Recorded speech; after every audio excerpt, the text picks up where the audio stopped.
Today we're going to look at the Magic Golf Ball demo. This is the Magic Golf Ball A. And you just want to make a note of the position of the golf ball. And then we're going to draw a model of Golf Ball A. Okay, so your model needs to show the system.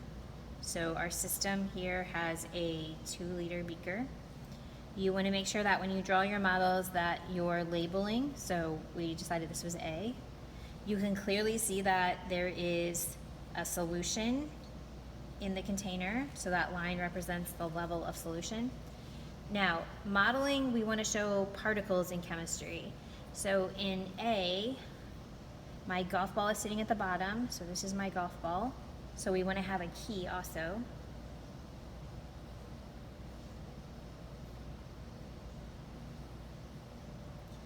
So who's ever looking at your model can understand your representation. And so I'm sure some of you have gone and played golf and you've gotten it in the pond. And where does your golf ball go? To the very bottom. So this must tell us, if we're using inferencing, that A must have water in it. So I'm going to use little circles to represent my water particles.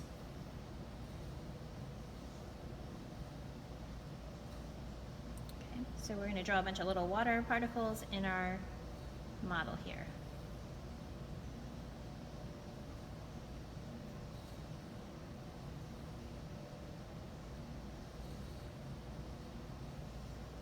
Okay, we're going to look at Magic Golf Ball B, and you want to make a note of where the golf ball is.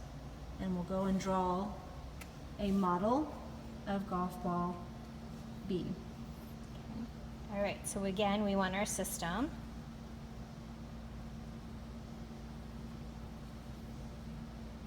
We're going to label it with B. We're going to draw our liquid level. Okay. And then we're going to draw our golf ball. So in this case, the golf ball's at the top. So we know that this can't be pure water. So water must have something dissolved in it. So it's kind of up to you. You can use different shapes if you want to represent the particle that's dissolved in water. In this case, I'm going to use a color.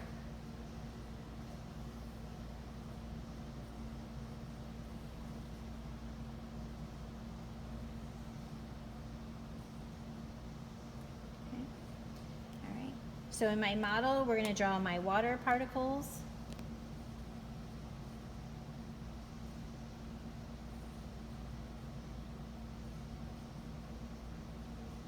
And we're going to show my little dissolved particles in this liquid or solution also.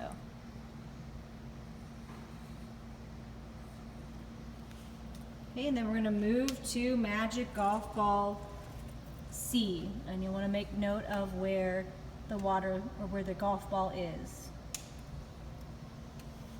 And we'll model Golf Ball C.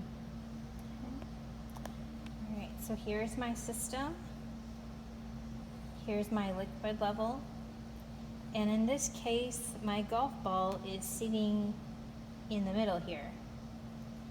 So this has to be, we're going to make an inference here, that there has to be 2 clear colorless solutions in this model, and one is sitting on the bottom, and one is on the top. And the golf ball is hovering between the 2. So if I think about this, the golf ball sits at the bottom of the water. So this means that this upper layer has to be my water layer. Okay, I'm just going to put a little dash here to represent the interface of those 2 liquids. So here's my water, pure water.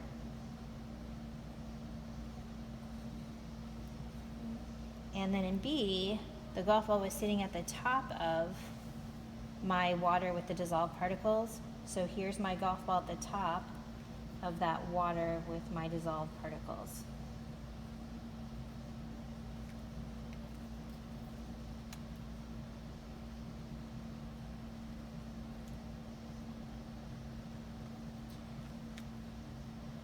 Okay, so when we get to the very end of blue ice, part of your responsibility will be to draw a model similar to the magic golf ball here that represents how the blue ice works. We'll hold it up to show it all together. So you can take a good look at that. And then we'll go over and look at our 3 magic golf balls, A, B, and C. Okay. Today we're going to do the Galileo Thermometer demo. Okay, so here's what I have in my Galileo Thermometer. The clear colorless liquid is water, and the bulbs have a colored liquid, so that liquid could be water or it could be alcohol based upon the type of Galileo Thermometer you have. But I guess the really key point is that it's all the same substance.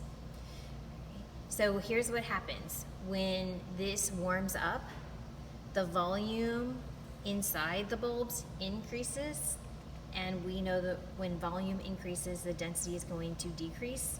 So as it gets warmer, these bulbs are going to start to sink to the bottom.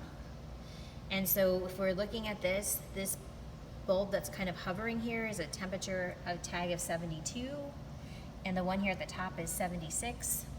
So we have to be somewhere in between the 72 to 76 range would be my temperature for the day.